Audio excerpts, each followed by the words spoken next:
ভগবান তিনটে বাঁকে দাঁড়িয়ে থাকেন, তিনটে বাঁশিকে রেখে দিয়ে।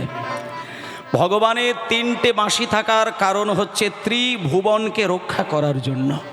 ওমা, একটা বাঁশি তিনি বাজায় স্বর্গকে শান্ত রাখবে বলে, আর একটা বাঁশি তিনি বাজায় মর্তকে শান্ত রাখবে বলে, আর একটা বাঁশি ডাকে পাতালকে শান্ত রাখবে বলে।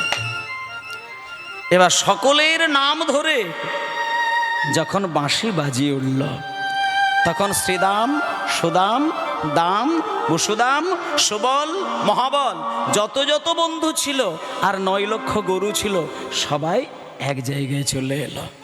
শোনেন এইবার, 9 লক্ষ ধেনু আর 24 জন বন্ধু ওই বাঁশির ডাকে একত্রিত হয়েছে। এই মুহূর্তে দেখুন, রাত্রির বেলা গোষ্ঠলীলা কেন গাওয়া হয় এইটা বলছি। বাঁশির ডাকে যখন সবাই এক জায়গায় সমবেত হয়েছে, এবার কৃষ্ণ এক এক করে বলছেন, এই শ্রীদাম, তোর গরু তুই পেয়েছিস?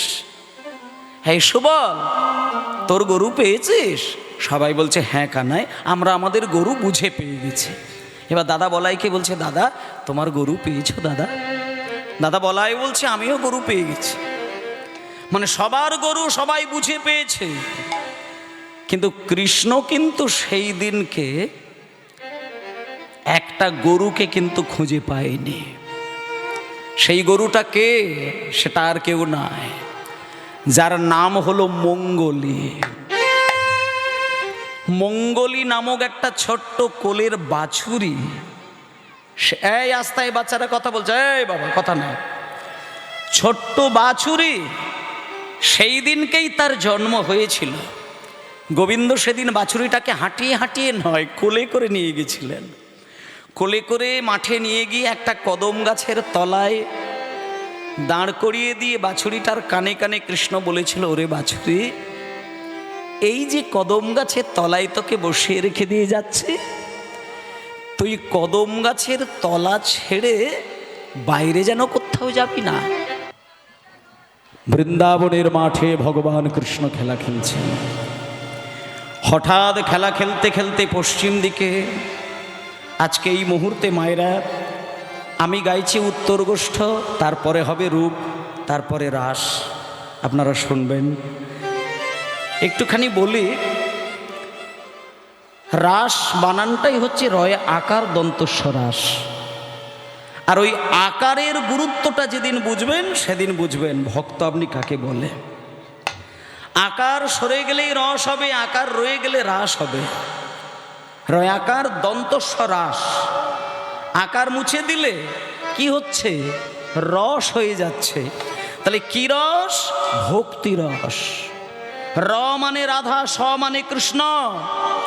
আকারটাকে কেউ যদি মুছে দেয় তাহলে রাধা কৃষ্ণের মিলন রস হয়ে যায়।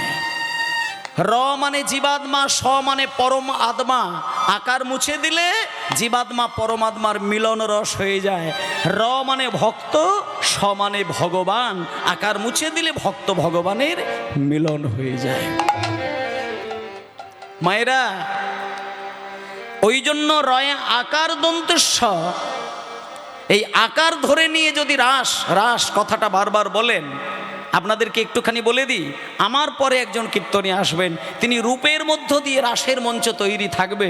তারপরে যিনি রাস গাইবেন তিনি রাসের যেই গানই গাক না কেন, একটা জিনিস আপনাদেরকে বলে দিই, ভগবান ও পিতারাত্রি শারদ উৎফুল্ল মল্লিকা পিক্সরন্তম মনুষ্চক্রে যোগ মায়া উপসৃতা, এইটা কিন্তু গাইতেই হবে। কেন না, এইটার মধ্যে বলতে চাইছে যে ভগবান কৃষ্ণ গোপীদেরকে ডাকতে গেলে যোগমায়া দেবীকে সামনে না নিয়ে আসলে গোপীদেরকে ডাকা যাবে না। তাই জন্য আপনাদেরকে এই কথাটাই বলতে চাই, আপনাদের ভেতরে যে আকারটি রয়েছে এইটাকে যদি আপনারা সরাতে পারেন তবে আপনারা রাস শুনতে পারবেন। আর আমি এখন গাইছি উত্তর গোষ্ঠ, কিন্তু আমাদের একটা প্রবাদ আছে, বলে দিই, রাতে গোষ্ঠ দিনে রাস, তার হয় সর্বনাশ।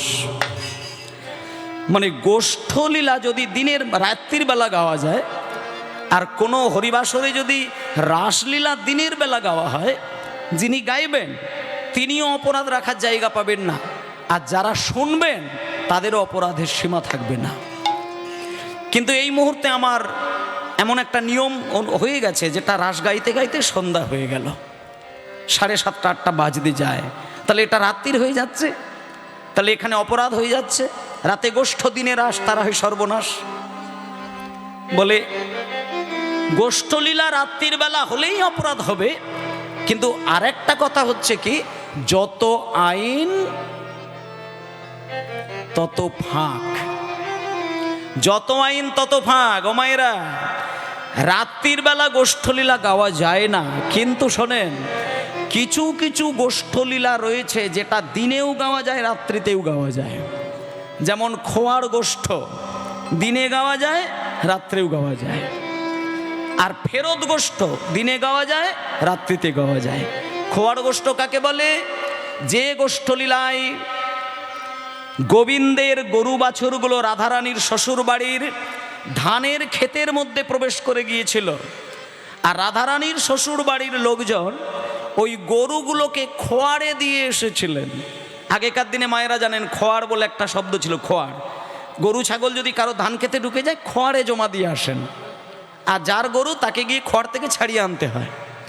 তা কৃষ্ণের গরু রাধারানীর শ্বশুর বাড়ির ধানের খেতে ঢুকে গিয়ে ধান তজনজ করে দিয়েছিল বলে শ্বশুর বাড়ির লোক খোয়ারে দিয়ে এসেছিলেন, আর তার ফলে কৃষ্ণ ওই গরুগুলো খুঁজতে খুঁজতে খোয়ার থেকে ছাড়িয়ে আনতে কৃষ্ণের একটু দেরি হয়ে গিয়েছিল।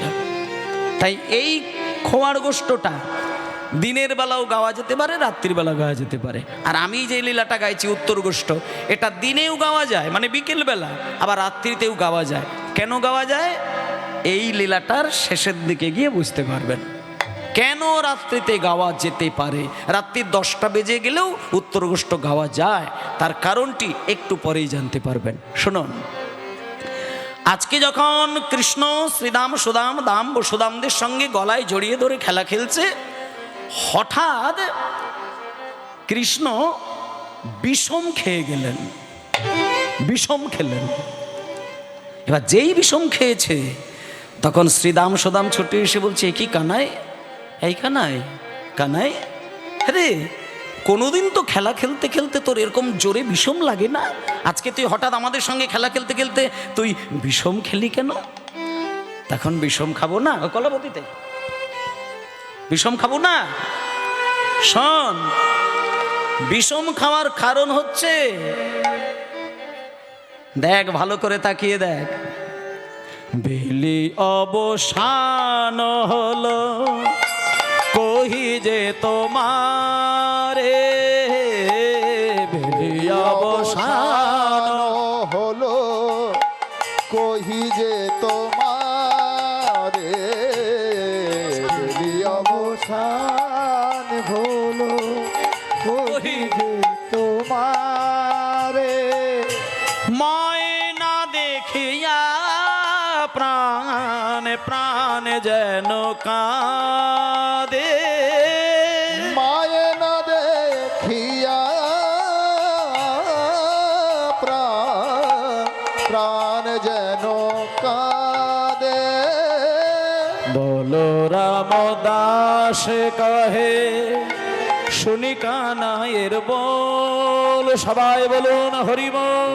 রামে দাস কহে শুনি কানাইয়ের বল, আর সকল রাখাল মাঝে করে উতর, আর সকল রাখাল মাঝে পড়ল উতর, সকল রাখাল মাঝে পড়ল উতর, সকল রাখাল মাঝে পড়ল উতর। এই শ্রীদাম, আচ্ছা রিবাবটা কম, ব্যাখ্যার সময় রিবাবটা কম। এই শ্রীদাম, আজকে আমি কোনোদিন মাঠে খেলতে খেলতে বিষম খাইনি, আজকে আমি সজোরে বিষম খেলাম। কেন জানিস? বেলাটা অতিরিক্ত হয়ে গেছে বলে আমি পরিষ্কার বুঝতে পেরেছি ঘর থেকে নিশ্চয়ই আমার মা আমার নাম করেছে। কারণ আমার মা যশোদা দেবী, আমি যতটুকু জানি, আমার যশোদা মা যদি আমার ঘরে বসে একবার নাম করে আমি বিষম খেয়ে যাই। তখন শ্রীদাম সদাম বলছে, এই কানাই, তোর মা একবার নাম করেছে তাই তুই বিষম খেয়ে গেলে, আর আমরা 24 ঘন্টা তোর নাম করি, বিষম খাওয়া তো দূরের কথা, তুই তো আমাদের নামই শুনতে পাস না। তা সেই জন্য মায়েরা, ডাকার মতো যদি কৃষ্ণকে আপনি ডাকতে পারেন, আমি আপনাদেরকে একটা কথা বলি মা, প্রত্যেকের বাড়িতে মন্দির আছে, সেটা হতে পারে 10 লাখ টাকা দিয়ে তৈরি, হতে পারে 1 লাখ টাকা দিয়ে তৈরি। কত টাকা দিয়ে মন্দির তৈরি করেছেন সেটার সঙ্গে ভগবানের যাতায়াতটা কিন্তু নির্ভর করে না। বা যদি কোনো বাড়িতে মন্দির নাও থাকে, তাতে করে কি ভগবানের চরণ পড়েনি? শুনুন মাগো, ভগবানের একটাই বাণী, ভালোবাসা দিয়ে আমাকে যদি একটা পেতলের থালায় একটা আপেল কুচিয়ে কুচিয়ে সেবা দেয়, আমি ভগবান হয়ে কথা দিলাম তার প্লেটে সাজানো আপেল আমি হাত বাড়িয়ে মুখে তুলে নেব। কিন্তু সংসারী মানুষের দশা কিন্তু 10 দশা। মায়েরা, আমরা এখানে কেউ রাজা জমিদারের ছেলে নই, সামান্য সাধারণ বাড়ির ছেলে মেয়ে আমরা। আজকে হয়তো আপেল কেটে দিলেন ভগবানকে, এমন একটি দেখবেন বছরের দিন আসবে যে দিনটা আপনি ভগবানকে দেওয়ার মতন একটা টাকা বাড়িতে খুঁজে পাবেন না। বাড়িতে কোথাও টাকা নেই, সেই ক্ষেত্রে ভগবানকে কি দেবেন? তখন ভগবান বলছে, হে ভক্ত, আমার কাছে যদি আপেল টুকরো না দিতে পেরে, কোনো কিছুই না দিতে পেরে, অন্তত পক্ষে বনের ভেতর থেকে একটা ফুল তুলে নিয়ে এসে আমার প্লেটে সাজিয়ে দাও, আমি কথা দিলাম ফুল দিতে গিয়ে যদি অন্তরে ভক্তি থাকে, আমি নিবেদন করা ফুলও কিন্তু মুখে তুলে দেই। আর ফুলটুকুও যদি দিতে না পারো, শুধু একটা পাতা দিয়ে আমার চরণে যদি বলতে পারো, ঠাকুর আজ আমি তোমাকে কিছুই দিতে পারছি না, শুধু আমি 2টো তুলসী পাতা দিয়ে তোমার চরণ সেবা করলাম, কথা দিলাম, আমি তখন ভক্তের কাছে শিশুপুত্রের ন্যায় হাত বাড়িয়ে সেই পাতা পর্যন্ত চিবিয়ে চিবিয়ে খাই।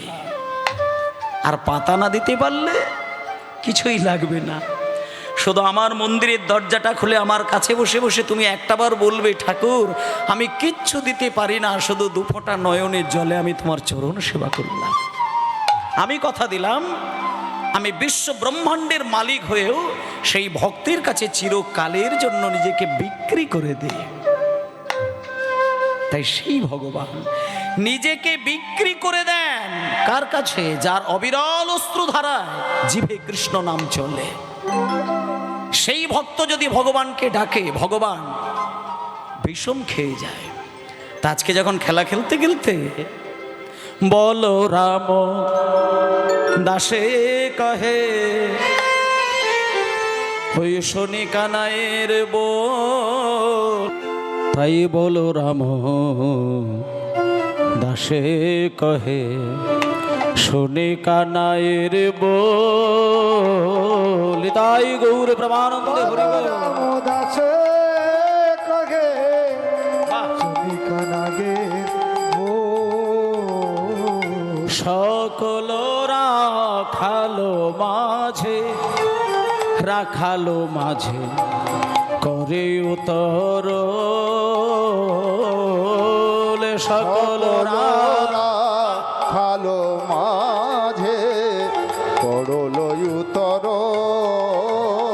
তাদের আনন্দ আরে ধরে না রে, আনন্দ আর ধরে না রে, সকল রাখালের মনে তাদের আনন্দ আর ধরে না রে, সকল শ্রী গুরু নিতাই গৌর হরিব, আনন্দ আর ধরে না রে। ভক্তমণ্ডলী, মায়েরা, বাবা, আজকে শ্রীদাম সুদাম দাম বসুদাম সবার মাঝখান থেকে কৃষ্ণ বাড়ি ফিরছেন। শোনেন ওমা, কীর্তন আসন হচ্ছে আমাদের রাজা পরীক্ষিতের আসন। এই আসন বিশেষ কিছু প্রয়োজন ছাড়া ত্যাগ করা নাম অপরাধের মধ্যেই পড়ে। তাই আপনারা অবশ্যই এই উত্তরগোষ্ঠ লীলার শেষ পর্যায়টা একটু আস্বাদন করবেন। ভগবান কৃষ্ণ আজকে বাড়ি ফিরছেন কেমন করে? ভক্তদেরকে সঙ্গে নিয়ে। শ্রীদাম সুদাম দাম বসুদাম সবার মাঝখানে দাঁড়িয়ে থেকে কৃষ্ণ যখন বলছে যে আমরা বাড়ি যাব, এবার বাড়ি যাবার কথা উঠলে তো প্রত্যেকেরই আনন্দ হয়। তা আজকে যখনই বাড়ি যাবার কথা উঠেছে তখন এবার শ্রীদাম সুদাম বলছে, এ কানাই, বাড়ি যদি যেতে হয় তাহলে বাঁশি কিন্তু আমরা বাজাবো না, কারণ তুই হচ্ছিস এ জগতে একজন নাম করা চোর, আর চোরের ভাষা চোরে বোঝে। তুইও চোর, তোর গরুগুলোও চোর, তাই তোর বাঁশিতে চোরাসুর বাজে, আর ওই চোরাসুর গরুদের কানে যায়, তখন ওই গরুগুলো ফিরে আসে। তাই এই কানাই, কানাই ফিরা রে, কানাই ফিরা রে, চড়া ধেনু কানাই ফিরা রে, কানাই হরি হরি বল, কানাই ফিরা রে, চোরা ধেনু কানাই ফিরা রে, কানাই ফিরা রে, কানাই ফিরা রে, তো চড়া ধেনু কানাই ফিরা রে, কানাই ফিরা রে, কানাই ফিরা রে, চোরা ধেনু কানাই ফিরা রে। তুই চোরা তোর, তুই চোরা তোর ধেনু চোরা ফিরা রে, আমি পারবো না কানাই ফিরাতে। তুই চোরা তোর ধেনু চোরা ফিরা রে, তুই চোরা তোর ধেনু চোরা ফিরা রে, তুই চোরা তোর ধেনু চোরা ফিরা রে, আমি পারবো না কানাই ফিরাতে। তুই চোরা তোর ধেনু চোরা ফিরা রে, আমি পারবো না কানাই ফিরাতে। ফিরা রে, কানাই ফিরা রে, চোরা ধেনু কানাই ফিরা, কানাই ফিরা রে, কানাই ফিরা রে, তোর চোরা ধেনু কানাই ফিরা রে, কানাই ফিরা রে, কানাই ফিরা রে, চোরা ধেনু কানাই ফিরা রে। দাঁড়া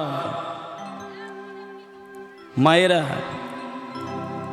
শ্রীদাম সুদাম দাম বসুদাম যখন বলছে আমরা কিন্তু বাঁশি বাজাবো না, চোরের ভাষা চোরে বোঝে, তুই হচ্ছিস চোর, তোর গরুগুলোও চোর, তখন এইবার শ্রীদাম বলছে তুই বাঁশি বাজা, তবে তো তোর গরু ফিরবে। তখন কৃষ্ণ বলছে আমি বাঁশি বাজাবো? বলছে হ্যাঁ বাঁশি বাজা। তা মায়েরা, ভগবান কৃষ্ণের হাতে বাঁশি থাকে না বংশী থাকে না মুরলি থাকে? এই জায়গাটা একটু বোঝার বিষয়। ভগবানের হাতে বাঁশি না বংশী না মুরলি? শোনেন, তিনটেই ভগবানের কাছে থাকে। কখনো কখনো তিনি মুরলি বাজায়, কখনো বাঁশি বাজায়, কখনো বংশী বাজায়।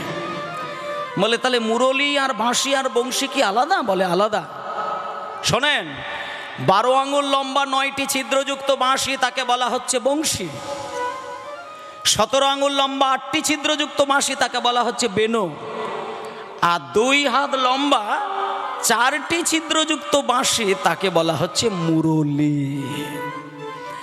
আর এই যে বাঁশিটা, এ আর কেউ নয়, এ দেবী সরস্বতী বাঁশি রূপ ধারণ করে কৃষ্ণের হাতে বসে আছেন। কেন বসে আছে? কারণ সরস্বতীর একটা মনের আক্ষেপ ছিল যে আমি রাধারানীর সঙ্গে কৃষ্ণের প্রেম দেখেছি।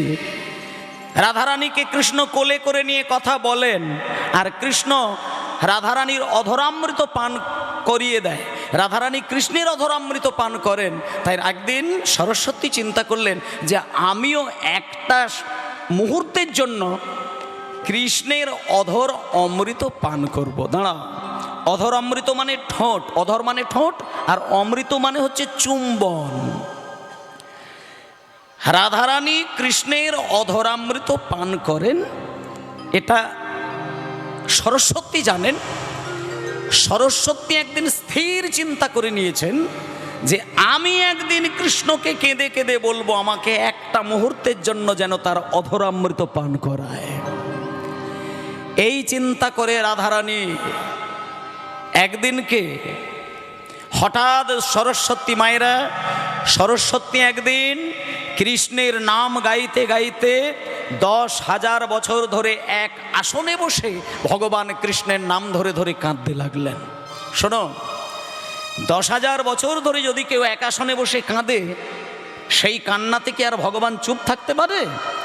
10,000 বছর ধরে কেঁদে কেঁদে কেঁদে কেঁদে কেঁদে কেঁদে 10,000 বছরের শেষ দিনে কৃষ্ণ এসে সরস্বতীকে বললেন, সরস্বতী তুমি 10,000 বছর ধরে আমায় কাঁদছ, আমার নাম ধরে কাঁদছ, বলো তুমি কি চাও? তখন সরস্বতী বললেন, হে কৃষ্ণচন্দ্র, আমি কিচ্ছু চাই না, আমি শুধু একটা বারের জন্য তোমার ওই অধরামৃত পান করতে চাই। তখন কৃষ্ণ বললেন, সরস্বতী তোমাকে যদি আমি অধরামৃত পান করায় রাধারানী বুকে ব্যথা পেয়ে আছাড় খেয়ে কাঁদবে। তাই শোনো, আমি তোমাকে একটা কৌশলে অধরামৃত পান করাবো।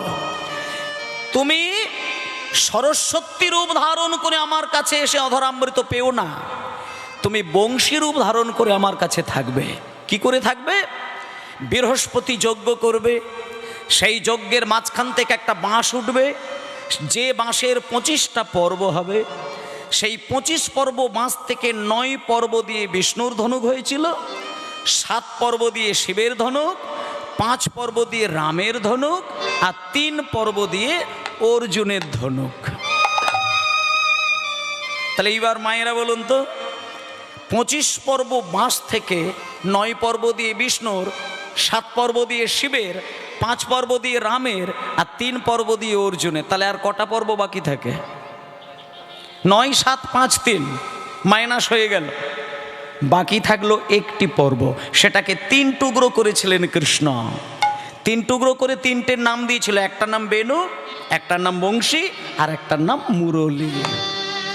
এবার এই যে বাঁশি রূপ ধারণ, বংশী রূপ ধারণ, কৃষ্ণ বললেন, যখন তোমার ইচ্ছে হবে তুমি তোমার ভাবাবেগ আমাকে ছুঁড়ে দেবে, আর আমি তোমাকে ধরে নিয়ে বাঁশি সুরে বাজাবো।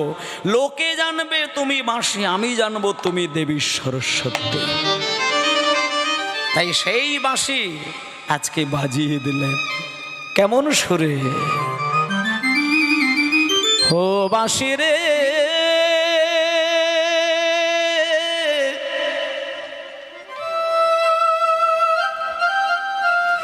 ওরে কালার বাঁশি রে,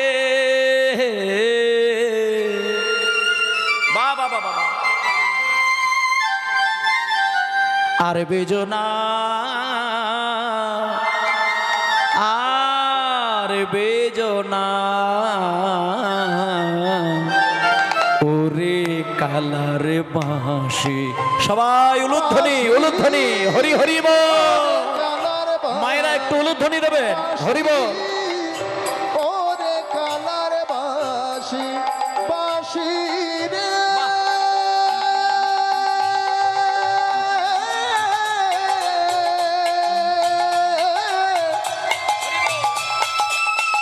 ও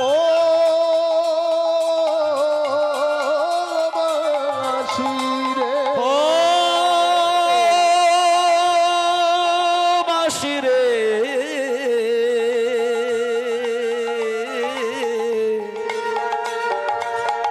ওরে কালার বাঁশি রে,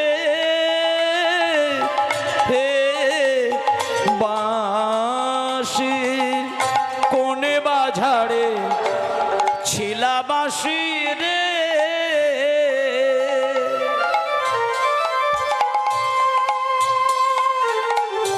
কোন বাঝারে ছিলা বাঁশি রে, কোন বাঝাড়ে ছিলা বাঁশি রে, কোন বাঝারে ছিলা বাঁশি রে, ঝাড়ের নাগাল পাই, যদি সেই ঝাড়ের নাগাল পাই, ঝাড়ের ডালে মূলে উপাড়িয়া ডালের ঝাড়ে মূলে উপাড়িয়া ডালের ঝাড়ে মূলে উপাড়িয়া দিতাম সাগরে ভাসাইয়া রে ওরে কালার বাঁশি বাঁশি ওরে কালার বাঁশি বাঁশি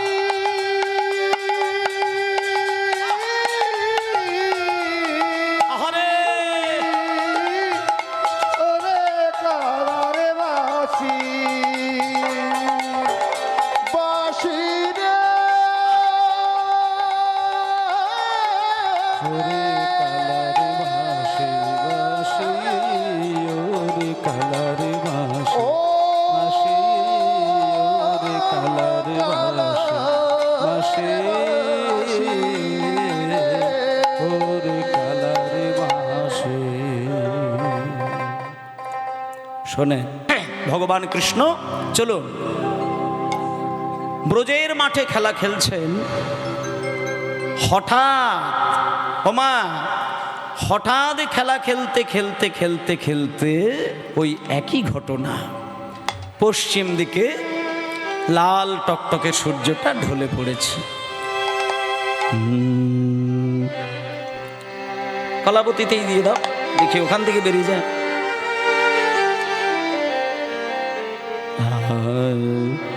পালে জড় কর শ্রীরাম, শানে দাও সিংহাই, পালে জড় কর শ্রীরাম, শানে দাও সিংহাই, পালে জড় করো শ্রীদা শান দাও সিংহাই সগনে বিষম খায় নাম করে মা, সঘনে বিষম খায় বাহ! নাম করে মা আর সঘনে সঘনে বিষম খায় নাম করে মায় দাঁড়া, শিবরঞ্জনীর আগে যা, বাইরে যেন কোথাও যাবি না।